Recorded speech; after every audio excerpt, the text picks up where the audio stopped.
Welcome to Lineups and Lures, where the talk runs from the dugouts to drift boats. We're all about the games we play and the waters we fish, the stories, the rivalries, the moments that keep us coming back. If it happens under the lights or out on the water, we're in. This is Lineups and Lures. Well, the Hall of Fame vote came in. And I think to nobody's surprise, no Bonds, no Clemens, and not only that, but they each received less than 5 votes. I mean, that is just terrible.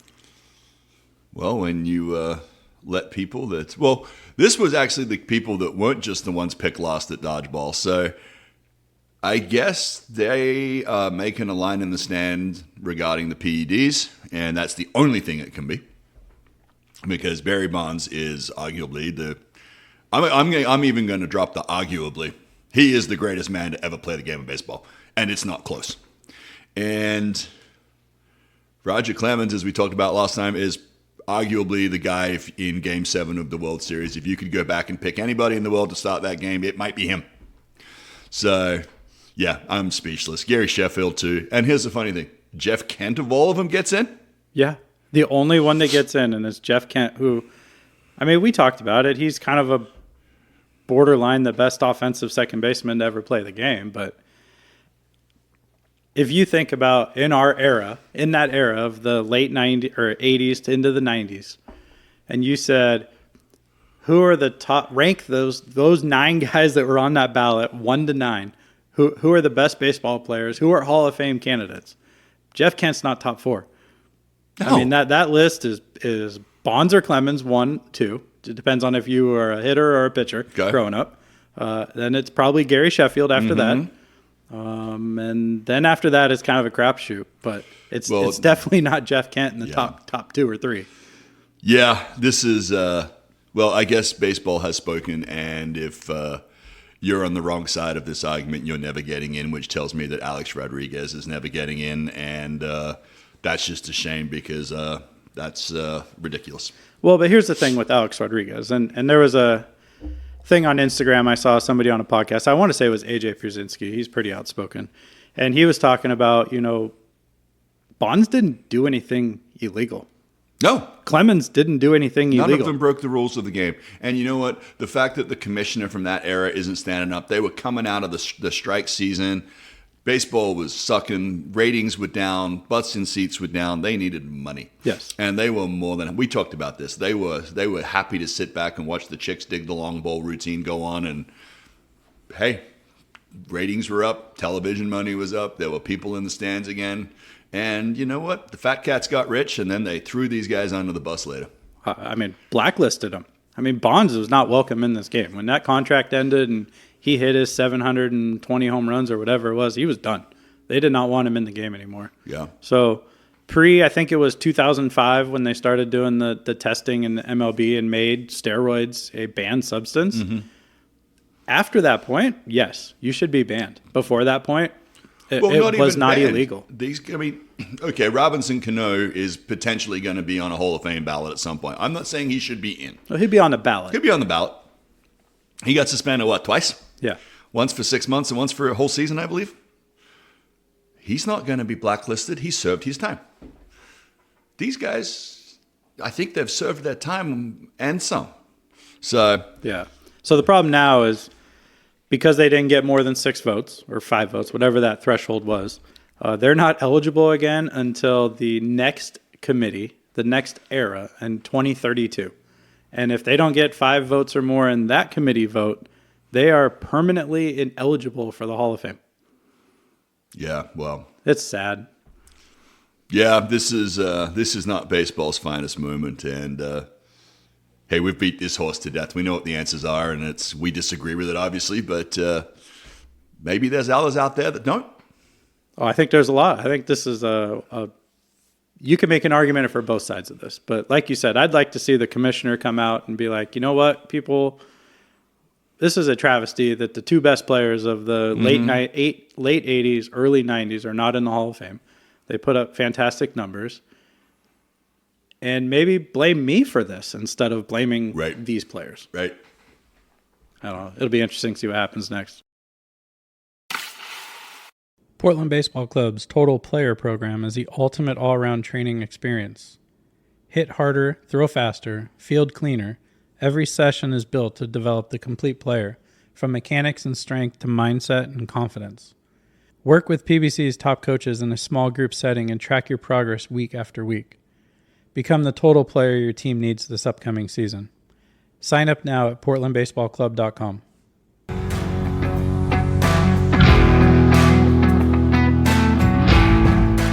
Let's talk some college football.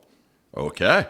I could care less about the actual games, but there's some stuff going on off the field that's quite interesting and involves one of the highest brand recognized college football programs in the country in Notre Dame. So years ago, probably 5 years ago, we started seeing a trend where players started skipping bowl games, whether it be NFL draft stock, making sure they didn't get injured, playing in meaningless games. And I think it was happening a lot longer before then, but it started to become more and more prevalent to the point where if you were an outgoing junior or senior that were projected to be drafted, you weren't, unless you were playing in the Rose Bowl or for the national title, you weren't playing that bowl game. No, not at all. Well, now Notre Dame and at least 3 other teams as of this morning are skipping bowl games altogether. And it's going to be an interesting trend because I think it was the Big 10 or the Big 12. 2 of the teams, Iowa State and somebody else that decided not to play, both got fined $500,000 by the conference for skipping out on the bowl game. Okay. Well, I'm sure they got fined because how much does the conference make for each team that's in a bowl game? Many, many millions. Yes. So do you think this is a trend that's going to continue? I don't know if we need to get into the specifics of the Notre Dame thing because I think they got a little bit screwed, but strength of schedule, no conference. Why are you scheduling 2 top 10 teams in your first 2 games of the season? That's not them. That's national television wanting to get paid. Yeah, but if you're a good scheduler, you're not scheduling Miami and Texas Tech your first 2 games of the year. But that's when they have to schedule them because once the SEC and the Big Ten get into conference play, it's hard to get teams. So is it Notre Dame's own fault that they put themselves in a bubble position? I don't. All right, so I'm going to come back to that specific question.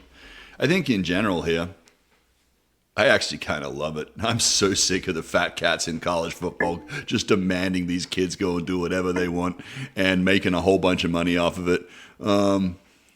Look, when you get into subjectivity on which team should get in and which team should get out, you can make a lot of arguments either way. Notre Dame kind of got done dirty. Alabama lost 3 times.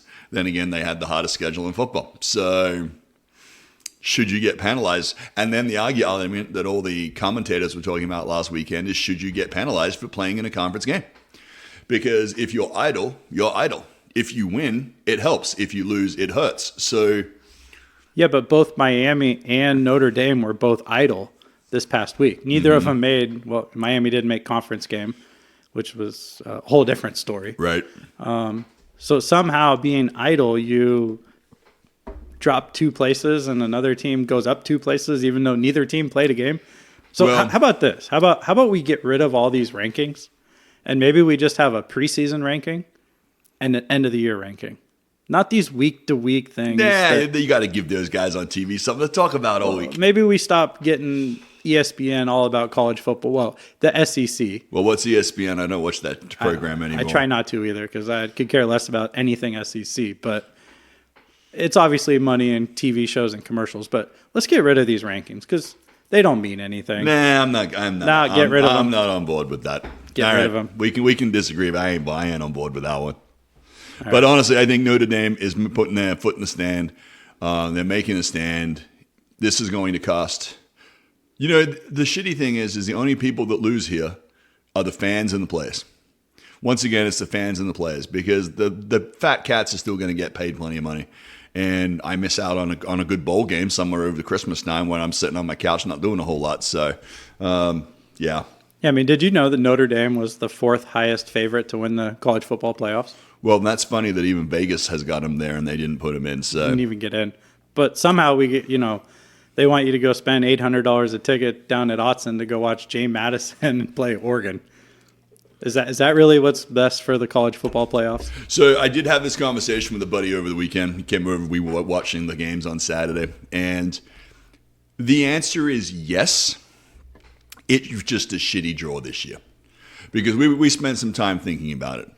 This is essentially the Boise State rule from 10, 15 years ago when Boise State was 12-0, undefeated, and beat Oklahoma in the game and still didn't get a shot to win the national title game. This is the Boise State rule. And I think it's a valid one. We started going what other colleges do we think had a run? And we thought back to the Fresno State days when both Carr brothers went through and they were legit national title contenders back then. So it's a bit like March Madness, right? The Cinderella gets a shot. Now, I'm not going to compare hoops to football because 350 offensive pound linemen as opposed to 250 pound linemen, well, one wins every time. Well, how about we just talk 64 teams versus 10? You have to get more teams, and there's more conferences, and you got to reward. But you have 64 teams for those Cinderella runs, not 10 teams. 12. James Madison is not making a Cinderella run. No, this year, but if you would have taken that Boise State team from 10, 12 years ago, they might have. And Maybe. That's why the rule's in there. So this year, yeah, it sucks. But, what if we've now got a new Pac-12. At some point, maybe it takes a decade, and they'll probably change the damn rules on the playoffs by then anyway. But let's assume they stay with what they got. Maybe a Fresno State, maybe a Boise State, maybe the Beavs somehow, maybe Mr. NVIDIA decides to donate $1 billion to the program and everything changes in Corvallis. I would think it would be if you get one of those teams that turns into a 12-0 powerhouse, give them a shot. And if Alabama walks in there and sends them with their tail between their legs, so be it. But they can't say they didn't get their shot. And I think they should get one. If you've got 12 playoff spots, if you ain't in the top 10, you probably didn't deserve to be there anyway. So give those two other conferences a slot and see what happens. Well, let's just make it the Power 5. The top team It's gets Power in. 4 now, isn't it? Well, it is, but the Pac-12 should be back into a position to get a berth. Once they get to their, the 10-team threshold. They're there. So they should be back probably not next year, but the year after where they get the automatic berth for the Pac-12 champion.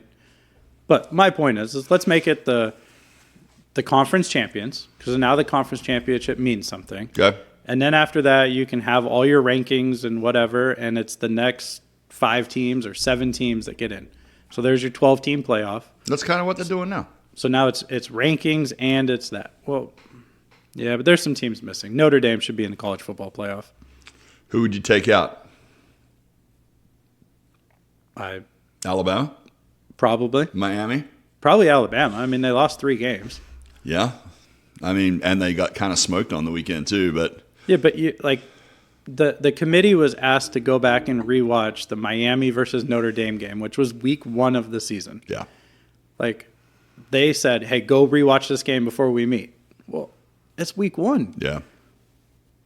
It's week 1. You got to watch week 1 in the NFL that don't look like week 10 in the NFL. So, no, I get Not it. at all. And Notre Dame is a top 10 team the entire season, never out of the top 10. And then this comes out, and it's like they've been dangling this carrot in front of them all season, like, hey, you're a top 10 team, just keep doing what you're doing. And they did what they probably needed to do, and now they're finding themselves at 12 looking from the outside. And I don't really blame them too much for the bitterness of not wanting to play in a bowl game, especially in today's transfer portal and the coaching changes going around all over the place. Yeah, I think these bowl games are done. I mean, I don't think anyone's going to want to go watch them anymore. Well, you know who goes and watches them is the recruiters for the Power 5 schools, the top 10 teams in the country. They're sending their recruiters out to go watch, and so they can pluck guys out of the portal. Well, half of the dudes that are any good have already been plucked or earmarked. So, Anyway. Yeah, this college football thing, it's, I guess it's great if you're an SEC fan, but for everybody else, you kind of get kicked in the teeth. So, yeah. Hey there, I'm Chad with Jackson Painting and Remodel, and if you're looking to give your home a fresh new look, you've come to the right place. Whether you need a bold new color for your living room or a fresh coat to brighten up your home's exterior, my team and I have got you covered. We specialize in both indoor and outdoor painting, using only the best materials to make sure your space looks amazing and stands the test of time.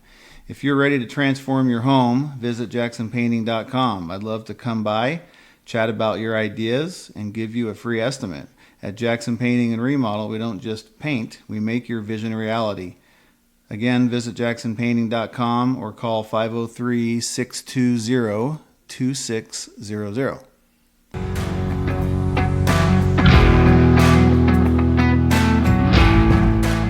All right, we had another great NFL week of games. There was some doozies in this one. Let's talk about the schedule from this past week. So Thursday night, Cowboys-Lions. That was a really good football game. Well, not for me. The guy I'm playing against in fantasy football had Jahmyr Gibbs. I mean, I sit there and got smoked. That's life. The guy had 40 points on me on Thursday night. Look, I mean, I'm just going to kind of bounce around. I don't think we should do our regular, just go through the games. I'm just going to bring up some kind of hot takes, if you will. Cowboys suck. Detroit good. Cowboys don't suck. Have you noticed how they seem to do well against bad teams, and then they can't keep up with the good teams? Well, that doesn't mean they suck. That means they're average. Yeah, although the Titans suck. The Browns suck. Okay. Tennessee no good either. Okay, hot takes. Really upset for Daniel Jones and the Indianapolis Colts. That was a good story. It was. If you go back and you look at the schedule, they had a really easy run. If you look at who they play for the rest of the year, they may not win another game of football, even if they had Daniel Jones. Yeah. But to see Jonathan Taylor actually back in the mix and playing meaningful football, that's a franchise that's headed in the right direction, and hopefully wishing Daniel Jones speedy recovery on that one. Well, and let's talk about that more. Who's their quarterback? Richardson is still out with his freak eye injury. I think I heard it's Brett Rippon, the old UCLA guy. He's their backup, but he's the backup to the backup. Dexter Lawrence, was that the guy they brought in yesterday? It's going to be a dumpster fire. 6th round pick. He played like 4 years of college football, and, right. and if you saw some of that game, he didn't look terrible. So maybe he gets a full week with the ones, and they're not beating the Seahawks. Brother, if you saw that kid at Minnesota that played Seattle a couple of weeks ago, that was hard to watch. But he was playing a good Jaguars team. No, I'm he talking. still put up 20 points. Last week? No, the Colts guy this week. I was talking about the kid at Minnesota that had to come in and play Seattle in Seattle that, what do you have, 80 yards and 4 picks? Well, Seattle's defense is a little bit different than that Jaguars defense. Well, true, but I'm just saying, now he's got his feet wet. I mean, that kid didn't even have a snap in the NFL. Brother, the NFL is really hard. Those guys are really fast, really mean, and they hit really hard.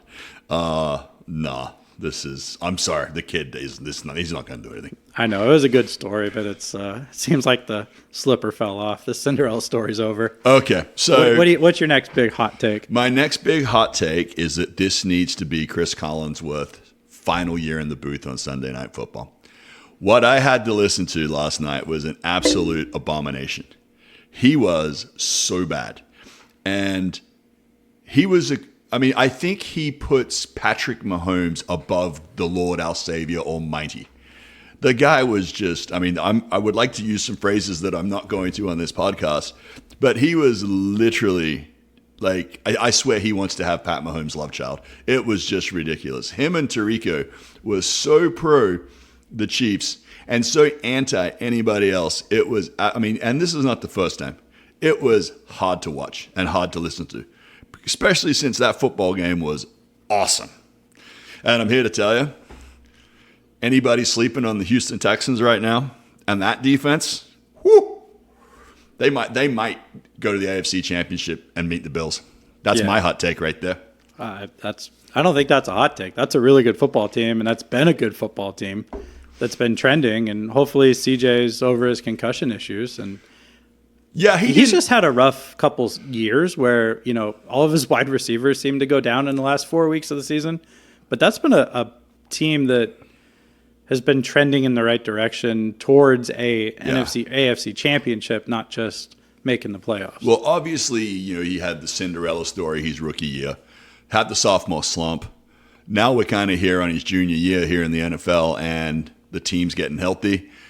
Look, it's funny. You look at everybody's roster and you see fancy wide receivers and all this kind of stuff. But when you get into the dog days and it's getting cold and wet and People are banged up. Defense wins football games. And you could just see that last night. So, other hot take, goodbye, Kansas City.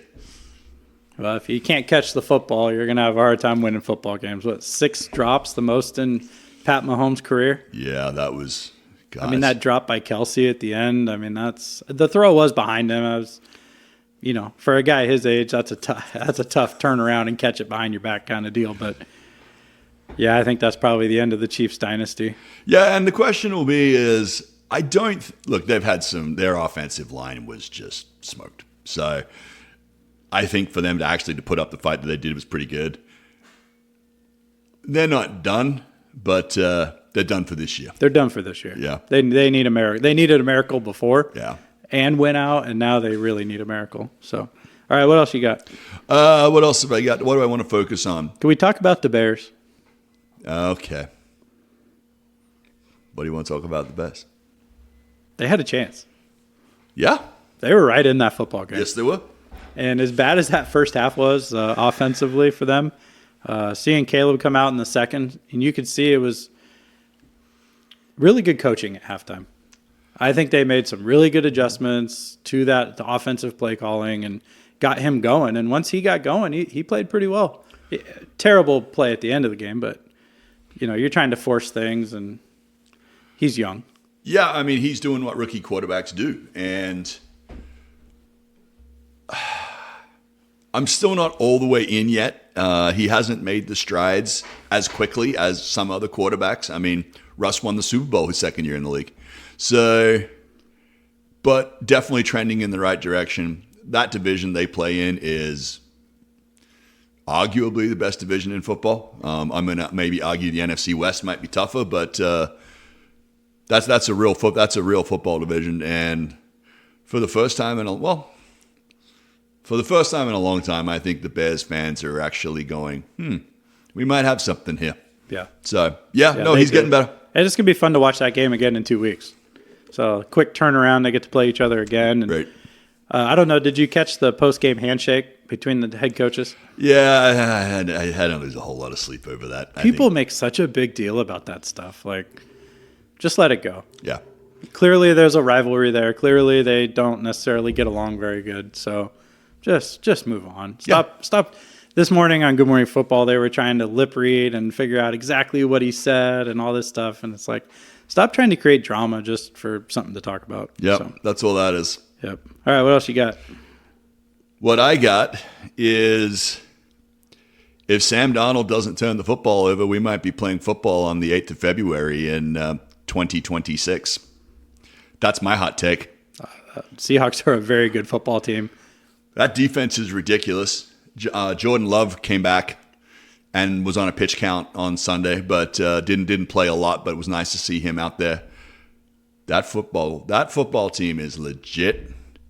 And like I said, if Sam Darnold doesn't turn the football over, there's a very good chance we're playing on February 8th this year. And I really believe that. Yeah, I mean, when you watch that, obviously the first half was a defensive battle. Mm-hmm. But the second half, didn't that kind of remind you of a Super Bowl? Percy Harvin returning the kick. That's just, then the offense just runs right down the field, looks unstoppable. Then the defense gets some key takeaways. And, yeah, it's a good football team. I mean, that's just Seahawk football, right? That has always been the bread and butter. Ground and pound, beat them in a submission in the first half, and then just drop the hammer in the second half and sail off into victory. So I'm loving what I'm seeing there. That's a hot take.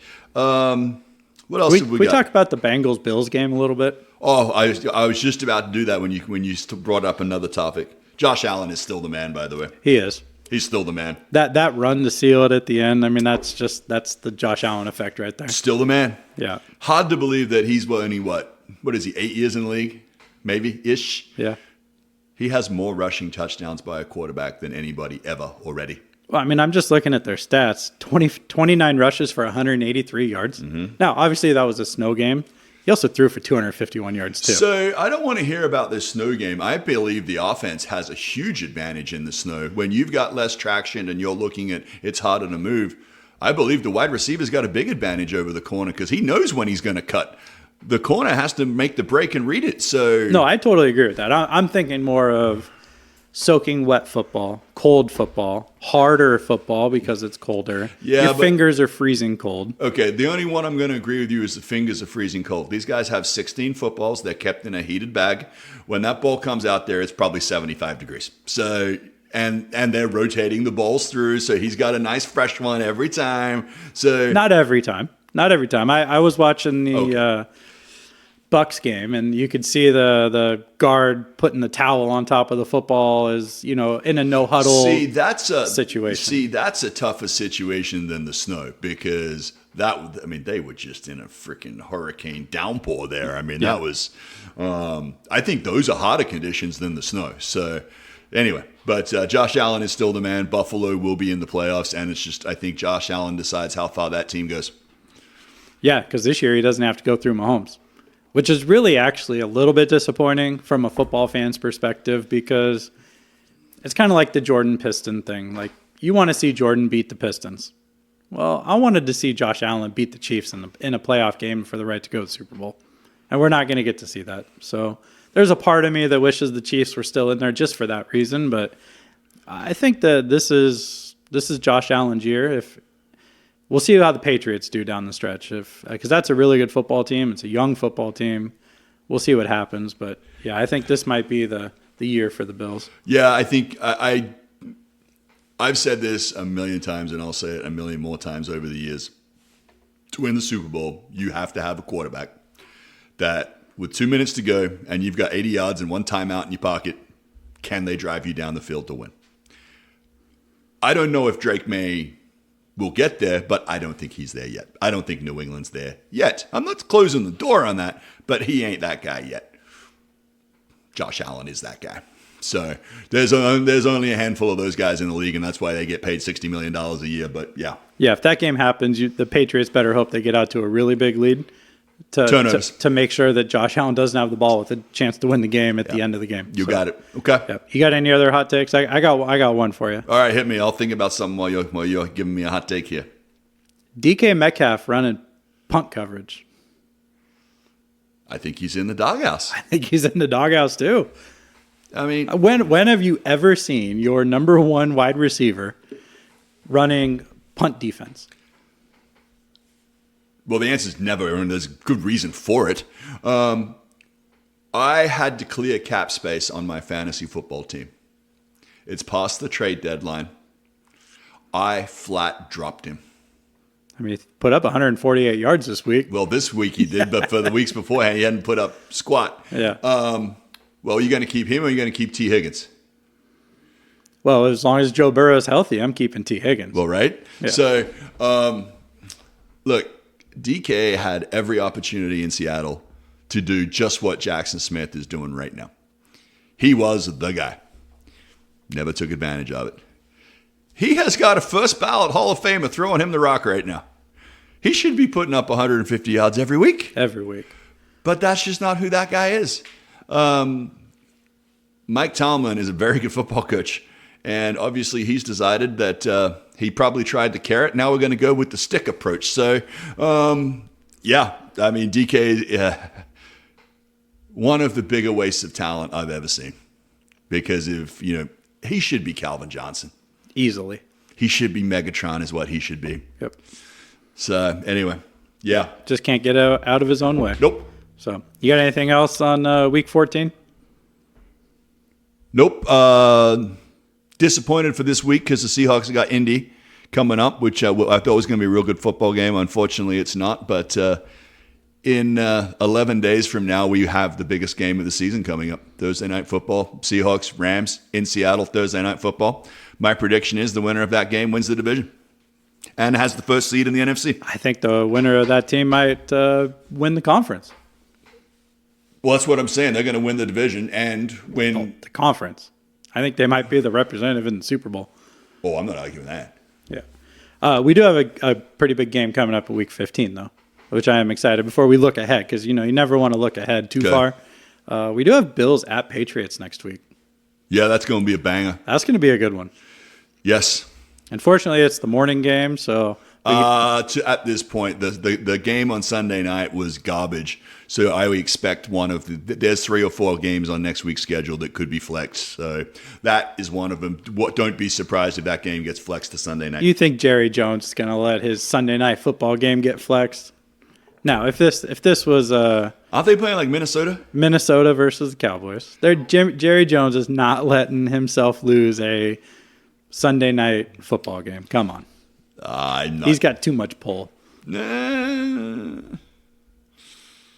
It's pretty hard to argue against. Bob Kraft's got a little pull too, you know. He does. I mean, who in America doesn't want to watch Bills Patriots? Especially Patriots coming off a bye week. Bills starting to be healthy. That's going to be that's a fun one. I want to watch that football game on Sunday night. Yeah. Well, at least it doesn't conflict with the Seahawks game, so that's good. Well, we'll see. Week 14 was good. Looks like Week 15's got some headliners too. So. Yep.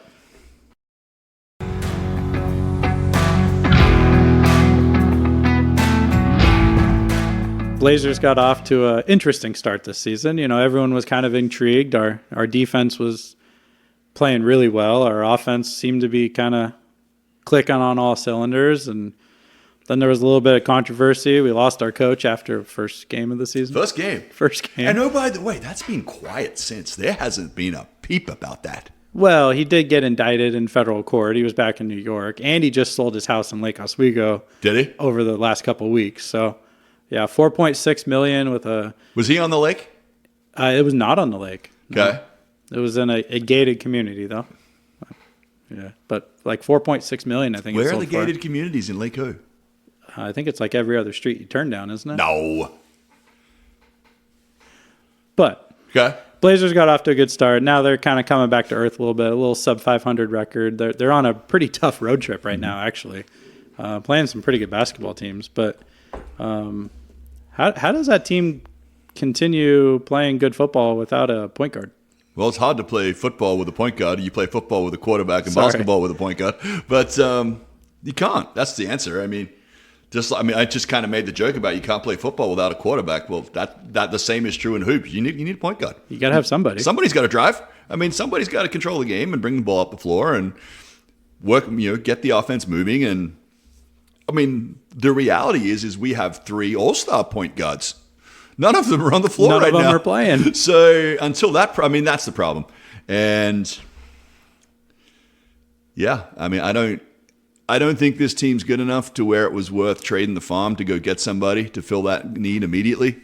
So, well, Portland, we're back into our regular scheduled televisioning program of being probably a wild card team and getting bounced in the first round of the playoffs. So that's probably what's going to happen because Scoot will get healthy. Drew will get healthy. We will go on a run. There's a lot of talent on that team. And then somebody like the Lakers or Golden State or Houston or there's a little team over in Oklahoma City that might have a few things to say. Are they going for the record? Their only loss of the season is to the Blazers. I know. I think it's like one of the few Blazer games I actually watched. Tough to tell. If they stay healthy as a group, maybe. If they get a couple of chinks in the armor where a guy goes down and they got to start being careful and managing minutes, and then maybe not. I think health of the team dictates whether they go for that record or not. Well, here's the thing, and this is why Golden State was able to do it. Not necessarily why the Bulls did it, because that was a different era, but Golden State did it because they were up by 40 in the third quarter of every game. So Steph, Draymond, Clay, they were only playing 3 quarters of basketball, not playing 4. Durant. So when you're able to limit your minutes like that and just demolish teams early, it's possible. But and that goes back to also health. That maybe that protected their health because they were playing 22 minutes a night instead of playing 35 minutes a night. So my answer to that question is I think it's predicated on health. If they are healthy, I think they break the record. If they have an injury or two and they got to start protecting guys and protecting minutes, what do they care if they win the number 1 seed by 15 games or 8 games? So, yeah. Well, it's something to go for that record. That's when the Bulls did it, you kind of thought in that era of the NBA it was unbreakable. And then now Golden State does it, and then it's like, oh, that's one of those records that's going to stick around for a long time. But yeah, and it's funny because back in the day, you'd talk about the big teams resting players. where now you're getting teams that are on that bubble or a mid-playoff level game going, we ain't going to beat Oklahoma City anyway. Yeah. So this might as well be our night off to rest our guys. Yep, so in exactly. some cases, those guys get an easier schedule because they never play anybody. Yeah. Well, we'll see if the Blazers just got to get healthy. And, unfortunately, there was a veteran point guard out there, and he ended up, I think, going to the Lakers, Chris Paul. I think the Lakers are picking him up or something, but He wasn't leaving L.A. He just wanted to drive across the street. no. But what is really funny though is that there was a Chris Paul bobblehead night coming up in L.A. For the Clippers, so they had to cancel that one. Yeah, maybe they should just ship it across the street or something. I don't know. What else you got? How about Oregon State's new football coach? What do you know about that? I know he came from Alabama. So he followed DeBoer. Am I saying that correctly? Washington's head coach from Washington. That went to. So he's followed him from Washington to Alabama. Fired everybody at Oregon State. Everybody. Everybody. All right, clean house. I like it. Did Did he get rid of the athletic director too? He doesn't have that power, unfortunately. All right. But I tell you what, then Nick Saban could have fired the athletic director at Alabama. He had that power. we'll see. Yes, no. Unfortunately, Scott Barnes, right? Yes.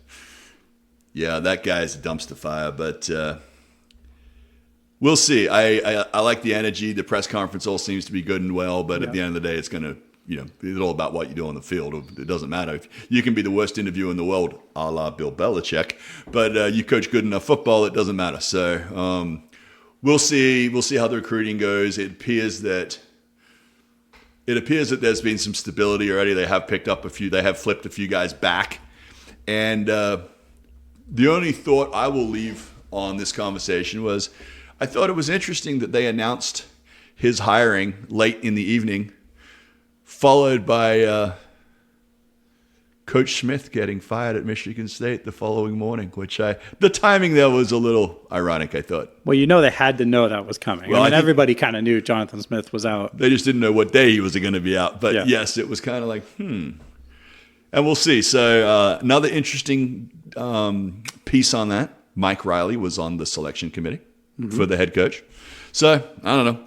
We'll see. I mean, I could see Jonathan Smith coming back to Oregon State in obviously an assistant role, maybe. I mean, if that was something that interests him. But the other place that's looking for a coach is Washington State.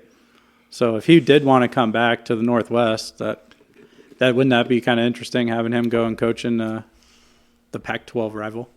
Well, I think he's coming back to the Northwest, but I think it's to play golf and hang out and probably be on college football game day or something like that, because at the end of the day, he's still getting paid $7.5 million for the next 3 years. So, well, but he has to be actively searching for a new job at a competition level similar to where he came from. Or media. And the key word is there, or media. So, yeah, I think we might see him on Saturday mornings with a microphone in his hand for a while, because it would have to be a really good job for him. I think Michigan State was a bad decision on his behalf. I think everything came down with Oregon State and the Pac-12 blowing up, and he took the first available life raft. yes. And I think Michigan State is probably the worst place to coach football in the Big Ten. I mean, it is cold, it is wet, it is let's be honest, it's not a great part of the world. It's not. It ain't Michigan.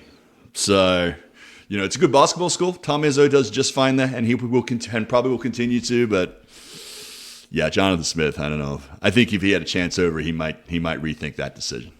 Oh, I think so. I think he jumped with all that uncertainty. He just jumped at the first opportunity available. So yeah, I'd love to see him come back. I mean, I think as an alum and everything, that'd be a good way to kind of close that story. Yeah, we'll see, and who knows how long this new guy's going to be here anyway. Another quick hot take. Finally, for the first time in 15 years, neither Lewis Hamilton nor Max Verstappen won the Formula One Drivers' Championship. Lando Norris, congratulations. Team McLaren.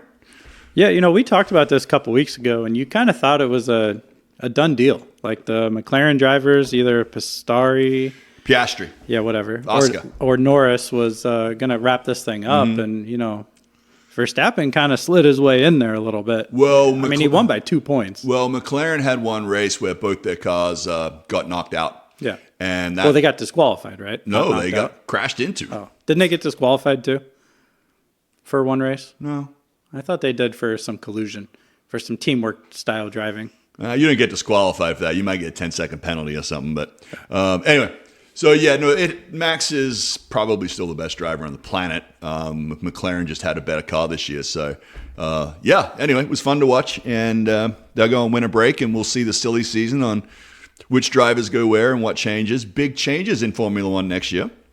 Okay. For the first time in, I believe, 25 years, we have a new team on the grid. Oh, who's the new team? Cadillac. Cadillac, huh? North That's of- not a brand that I connect with being really fast. You know, you're kind of a Sunday driver cruising in your caddy. All right, but a Chevy Corvette goes pretty good, It does. which is, it's General Motors. So the Team Cadillac, but obviously it's General Motors. America's back in Formula One for the first time in, I think, 25, 30 years since Ford pulled out. And there was some discussion over who the drivers were going to be.